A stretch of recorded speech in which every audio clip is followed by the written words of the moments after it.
Hello students, आज जो है हम भूगोल का पार्ट 9 व्यापार देखेंगे। सबसे पहले इस चैप्टर में हम जो है व्यापार की संकल्पना क्या है और उसके प्रकार क्या हैं। उसके बाद व्यापार संतुलन, उसका संकल्पना और उसके प्रकार देखेंगे। उसके बाद इस पाठ में हम अंतर्राष्ट्रीय व्यापार, विपणन और संसार के कुछ आर्थिक संगठन के बारे में अध्ययन करेंगे। तो सबसे पहले हम जो है भौगोलिक स्पष्टीकरण देखेंगे कि व्यापार किसे कहते हैं और व्यापार किस तरह से होता है। जैसे कि आप जानते हो कि हमारे दैनिक जीवन में हमें विविध प्रकार की वस्तुओं की आवश्यकता होती है और उन वस्तुओं को हम कहीं न कहीं से खरीदते हैं। जैसे अनाज हो गया, कपड़े हो गए, ये सब चीजें हमारे दैनिक जीवन की वस्तुएं हैं जिसे हम विविध प्रकार की दुकानों से खरीदते हैं। और इस तरह से जब हम खरीदने जाते हैं तो वहां पर उसके बदले हमें कुछ देना पड़ता है। अब ये जो है क्रय विक्रय कहलाता है, अर्थात हम खरीदते हैं और देते हैं, तो ये लेन देन की प्रक्रिया होती है। तो इस पाठ में हम यही देखेंगे कि किस तरह से क्रय और विक्रय होती है और किस तरह से मांग और आपूर्ति होती है। तो सबसे पहले आप देखेंगे, हम अपनी आवश्यकता की वस्तुएं अपने परिसर की दुकानों से खरीदते हैं और या तो बाजार जाकर खरीदते हैं अथवा माल आदि स्थानों से खरीदते हैं। तो इस तरह से हम हमारे जो दैनिक जीवन में जिन चीजों की आवश्यकता है उसे हम कहीं न कहीं से जाकर खरीदते हैं। अधिकांश विक्रेता अर्थात बेचने वाला, विक्रेता अर्थात क्या होता है कि बेचने वाला। तो अधिकांश विक्रेता स्वयं किसी भी माल अथवा वस्तुओं को उत्पादित नहीं करते हैं। ये चीज ध्यान में रखिए। अब ये नहीं है कि किराने के दुकान में आप राशन लेने जाते हो तो वो खुद उसे उत्पादित करता है, नहीं। अब चावल, गेहूं, ये सारी जो अनाज है, दाल, ये सारे अनाज किसान उगाता है और किसान उसे बाजार में लेकर जाकर बेचता है। बाजार से वह फिर विविध प्रकार की दुकानों तक पहुंचाई जाती है। तो ये चीज ध्यान में रखना है कि कभी भी विक्रेता किसी भी सामान को वह स्वयं नहीं उत्पादित करता है। उत्पादन करना अर्थात बनाना, कि वह खुद उत्पादित नहीं करता। वे वस्तुएं कहीं न कहीं से लेकर आते हैं। जैसे मैंने कहा कि अगर आप मान लीजिए कि आपने किसी चीज की दुकान खोली है, या दूध का ही मान लीजिए, आप दूध उत्पादन कर रहे हो, आपने दूध का डेयरी खोला है, तो ये नहीं कि आप दूध को उत्पादित कर रहे हो, वह स्वयं उत्पादित नहीं कर रहा है, बल्कि वहां पे जो दूध है वह लाकर बाजार में बेचा जा रहा है। उसके बाद जो है अलग अलग दुग्धालय में उसे भेजा जा रहा है, तब वह जो है अन्य समाज के लोगों को मिल रहा है। तो इस तरह से ये जो है वस्तुएं हम कहीं न कहीं से लेकर, जो बेचने वाला होता है, विक्रेता होता है, वह इन वस्तुओं को कहीं न कहीं से लेकर आता है। और ये वस्तुएं, ये जो सभी वस्तुएं हैं हमारे परिसर में तैयार नहीं होती हैं। ये चीज हमें ध्यान में रखना है कि सभी चीजें हमारे परिसर में उपलब्ध नहीं होती हैं। ये वस्तुएं अनेक दूरस्थ स्थानों पर तैयार होती हैं। अब जैसे कि शक्कर हो गया, तो शक्कर ये नहीं है कि हमारे घर में उत्पादित हो रहा है या जो राशन की दुकान वाला है उसके यहाँ पे उत्पादित हो रहा है, नहीं। यह बल्कि कहीं न कहीं दूसरी जगहों पर इसका दूरस्थ अर्थात कहीं दूर जो है शक्कर की मिल खोली गई होगी, जहाँ पे शक्कर को बनाया जाता है और उसके बाद शक्कर को अलग अलग बाजार में लाया जाता है। बाजार में लाने के बाद उसे अलग अलग दुकानों में भेजा जाता है, फिर अलग अलग दुकानों के माध्यम से हम तक पहुंचता है। तो इस तरह से जो भी वस्तुएं होती हैं वह दूरस्थ अर्थात दूर किसी स्थान पर तैयार होती हैं। ये वस्तुएं थोक बाजार केंद्र अर्थात थोक में, जहाँ पे अधिक मात्रा में कोई भी वस्तु अधिक मात्रा में मिलती है वह है थोक बाजार केंद्र, कारखानों में उपलब्ध होती है, या कृषि उत्पन्न बाजार, जहाँ पे कृषि उत्पादित बाजार होते हैं, अर्थात कृषि करके जो उत्पादन किया जाता है उसके बाजार होते हैं, उसकी समितियां होती हैं। तो उन स्थानों से ये सब वस्तुएं लाई जाती हैं। आदि से ये वस्तुएं सर्वप्रथम चिल्लर विक्रेता और वहां से हम तक पहुंचाती हैं। अर्थात यहाँ पर चिल्लर विक्रेता अर्थात वो जाकर क्या करते हैं कि अधिक मात्रा में सामान को लेते हैं विक्रेता, जिससे उन्हें वो चीजें कम दाम पर उपलब्ध होती हैं, क्योंकि वो अधिक मात्रा में खरीद रहे हैं। और इस तरह से उसके बाद जो है वह हम सभी तक चिल्लर विक्रेता, जो अलग अलग विक्रेता लोग हैं, वो सभी वहां पर जाते हैं और माल को खरीदते हैं और उसके बाद उसे वह हम तक पहुंचाते हैं। तो इस तरह से हमने देखा कि व्यापार जो है वह, या हमें जो हमारा दैनिक जीवन का सामान है वह हमें उपलब्ध होता है। हमारे दैनिक जीवन में विविध आवश्यकताएं होती हैं।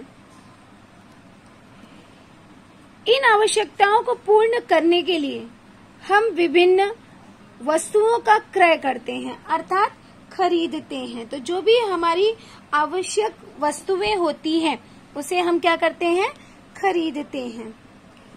जो भी हमारे दैनिक जीवन में, हमारी रोजमर्रा की जिंदगी में बहुत सारी चीजों की आवश्यकताएं होती हैं, तो जो भी वस्तुओं की आवश्यकताएं होती हैं उसे हम क्या करते हैं, खरीदते हैं।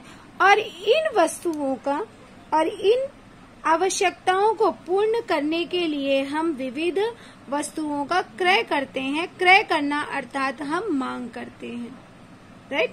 क्रय करना अर्थात क्या होता है, क्रय करना, क्रय मतलब खरीदना, विक्रय करना मतलब बेचना, और क्रय का अर्थात होता है मांग करना, कि हम वहाँ पे क्या कर रहे हैं, मांग कर रहे हैं कि हमें कौन सी वस्तु कितनी मात्रा में चाहिए। इन वस्तुओं की मांग पूर्ण करने के लिए, जिन वस्तुओं की हमने मांग की है उसे पूर्ण करने के लिए वस्तुओं का उत्पादन किया जाता है। जैसे अगर कहीं पर जो है ऊनी कपड़ों की मांग है तो वहां पे क्या हो जाएगा, ऊनी कपड़ों का उत्पादन अधिक किया जाएगा। अब आप देखते हो कि बारिश के मौसम में रेनकोट की या प्लास्टिक वाली जो वस्तुएं होती हैं उनकी मांग बढ़ जाती है, तो उस समय उसका उत्पादन अधिक मात्रा में किया जाता है। गर्मी के मौसम में सूती कपड़ों की जो है उसका उत्पादन अधिक किया जाता है। तो इस तरह से जिस तरह की मांग होती है उसी का उत्पादन भी किया जाता है। अर्थात मांग और उत्पादन दोनों एक ही सिक्के के दो पहलू हैं। मांग के ऊपर ही उत्पादन निर्भर होता है। उत्पादन वस्तुओं की आपूर्ति करते हैं, अर्थात थोक व्यापारियों को बेचते हैं, और इस तरह से वो क्या करते हैं, उसका उत्पादन करके व्यापारियों को, बाजार में व्यापारियों को बेचा जाता है। और इस प्रकार वस्तुओं की आवश्यकताएं पूर्ण करने के लिए वस्तुओं का क्रय विक्रय किया जाता है, अर्थात वस्तुओं को खरीदा और बेचा जाता है। और हम वस्तुओं के क्रय करने वाले ग्राहक होते हैं, अर्थात हम क्या हैं, ग्राहक हैं। इंग्लिश में उसे कहेंगे कंज्यूमर, जो उत्पादन को ग्रहण करता है। ग्राहक, ग्रहण करता, ग्राहक, राइट। तो हम क्या हैं, ग्रहण करता है, अर्थात हम उत्पादन को ग्रहण करते हैं, ग्राहक हैं। उसी प्रकार वस्तुओं के उत्पादन व विक्रय करने वाले को विक्रेता कहते हैं। वह विक्रेता होता है क्योंकि वह जो है सामान को बेचता है, विक्रय करता है, इसलिए वह विक्रेता है। और हम जो है क्रय करते हैं, इसलिए हम ग्राहक हैं। तो ग्राहक और विक्रेता दोनों का संबंध जो है वह जो है बहुत ही जरूरी है। ग्राहक और विक्रेता वस्तुओं का क्रय विक्रय अथवा लेन देन करते हैं। अब क्रय विक्रय करना अर्थात लेन देन करना, कि ये क्या करते हैं, किसी भी सामान का, किसी भी वस्तु का हम क्या करते हैं, लेन देन करते हैं। और इसे ही व्यापार कहा जाता है। अर्थात व्यापार की परिभाषा क्या मिली हमको? ग्राहक और विक्रेता। ग्राहक और विक्रेता जब वस्तुओं का, किसी भी वस्तु का क्रय विक्रय करते हैं अर्थात लेन देन करते हैं, तो इसी को हम कहते हैं व्यापार। अब इसे इस डायग्राम के माध्यम से आपको बताया गया कि व्यापार की संकल्पना किस तरह से है। ये हमारा व्यापार है, किसी भी चीज का व्यापार है। यह क्रय विक्रय, मांग आपूर्ति, जिस तरह से मांग होगी उसी तरह से उस वस्तु की आपूर्ति की जाएगी। तो यह जो है व्यापार जो है इसी पर निर्भर होता है, हमारे लेन देन की प्रक्रिया पर। व्यापार यह एक आर्थिक क्रिया है, राइट। आर्थिक मतलब होता है पैसों से संबंधित। तो व्यापार जो है इसकी संकल्पना बहुत ही क्लियर है कि व्यापार जो है यह एक आर्थिक स्वरूप की क्रिया है। अर्थात यहाँ पे पैसों, सामान लेते हैं हम, पैसा देते हैं उसके बदले, तो यह जो है आर्थिक क्रिया हुई। समाज में लोगों का आर्थिक जीवन एक दूसरे पर निर्भर होता है। सबका पैसे जो है, हमें जो अर्थव्यवस्था हमारी चलती है समाज की, यह एक दूसरे पर निर्भर होती है। अब हम एक जगह से पैसे कमाते हैं, दूसरी जगह हम उस पैसे को लगाते हैं, यही प्रक्रिया चलती है। और इस तरह से ये आर्थिक स्वरूप का जो चक्र है, अर्थात पैसों का जो चक्र है, वह एक से दूसरे पर निर्भर होता है, एक से दूसरे तक पहुंचता है। कोई भी प्रदेश अथवा देश स्वयं पूर्ण अर्थात परिपूर्ण नहीं होता है। हम देखते हैं कि देश की अर्थव्यवस्था को भी चलाने के लिए उसे दूसरे देशों से उधार लेना पड़ता है, दूसरे देशों पर निर्भर होना पड़ता है।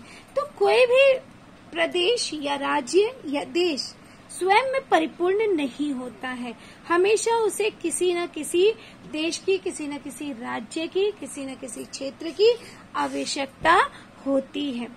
लोगों की आवश्यकताएं पूर्ण करने के लिए दो देशों के बीच व्यापार की आवश्यकता होती है।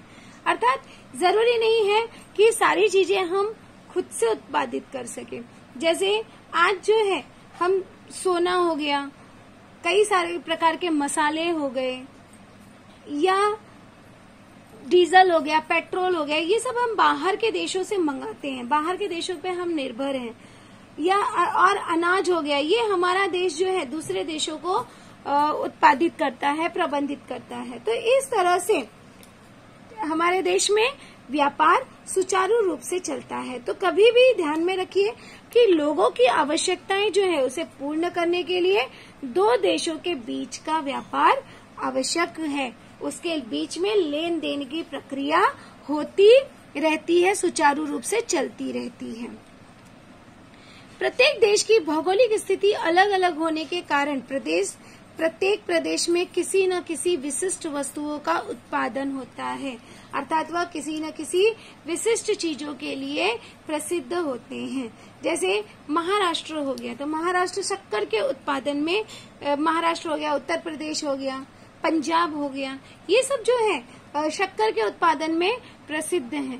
केरल हो गया, ये सब जो केरल राज्य हो गए, तो ये सब मसालों का उत्पादन अधिक मात्रा में करते हैं। तो इस तरह से कहीं न कहीं ये जो भौगोलिक संरचनाएं सबकी अलग अलग हैं, तो उस पर भी व्यापार निर्भर करता है।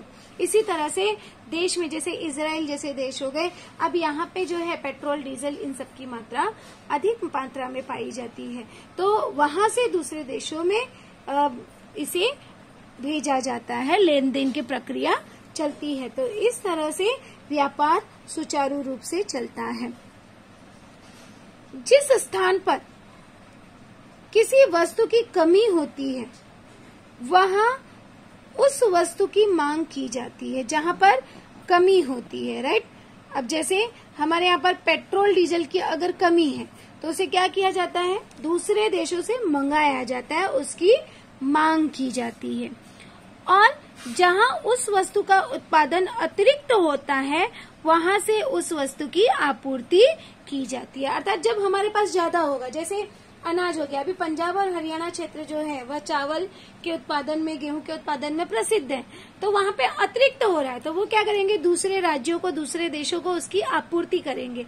किंतु अब मसाला वहाँ पे नहीं होता है, तो क्या करेंगे, वो दूसरे देशों से या दूसरे राज्यों से वहाँ पर उपलब्ध कराई जाएगी, वहाँ पे मांग की जाएगी। तो हमारे पास ध्यान में रखिए, जिस वस्तु की कमी होती है हम उसकी मांग करते हैं, और मांग और आपूर्ति क्या है ये आपको समझ में आना चाहिए कि जहाँ पर हम जिस वस्तु की जब हमें कमी होती है तो वहाँ पे हम उसकी मांग करते हैं, और इसके अलावा जहाँ पर हमारे पास कोई भी वस्तु अतिरिक्त होता है उसकी हम जो है आपूर्ति करते हैं, उसे हम दूसरे देशों को या अपने राज्य के दूसरे क्षेत्रों को देते हैं।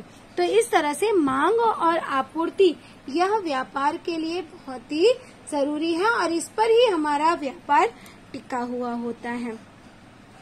इस प्रकार अतिरिक्त उत्पादन वाले प्रदेश से कम उत्पादन वाले प्रदेश की ओर मांग के अनुसार आपूर्ति की जाती है। जैसे अब उदाहरण के तौर पर जम्मू कश्मीर में उत्पादित होने वाले सेब की भारत के अन्य राज्यों में मांग के अनुसार उसकी आपूर्ति होती है। क्यों? क्योंकि वहाँ पे जम्मू कश्मीर में सेब जो है वह अधिक मात्रा में उपलब्ध है।